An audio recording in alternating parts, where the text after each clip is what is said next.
du côté de l'assurance maladie, il est prévu une réduction du déficit qui reposera sur une augmentation contrôlée et inférieure à la production du PIB de l'augmentation des dépenses de santé. Si on veut réduire le déficit, il faut que la dépense progresse un peu moins vite que le PIB, puisque les recettes de l'assurance maladie progressent en général à peu près comme le PIB. Il est vraiment extrêmement contestable d'avoir un déficit de notre régime d'assurance maladie.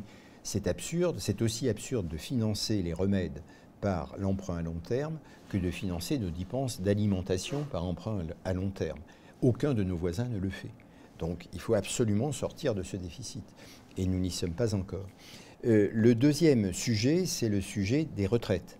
En matière de retraite, nous avons devant nous un déficit qui se perdure jusqu'en 2020, excusez-moi.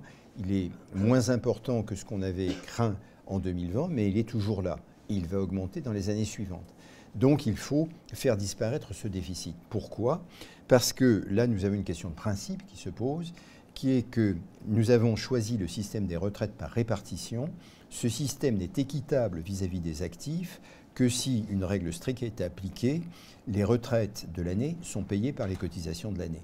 Sinon, si on paye les retraites pour une part par un emprunt, ça a comme conséquence que les charges de cet emprunt sont reportées sur les générations à venir et donc déséquilibrent complètement le principe de la répartition.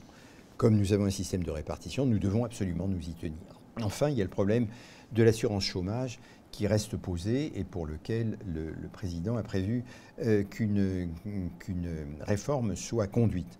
Sur les régimes de retraite, il a prévu une grande réforme qui consisterait à unifier les régimes pour des raisons d'équité sans bouger les limites d'âge. Mon sentiment est que le mouvement des limites d'âge est nécessaire si l'on veut sortir du déficit.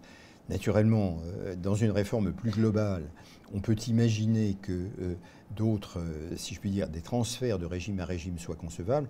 Ils sont inconcevables. On ne peut pas toucher aux droits acquis. Les modifications qui vont intervenir ne peuvent intervenir que pour l'avenir.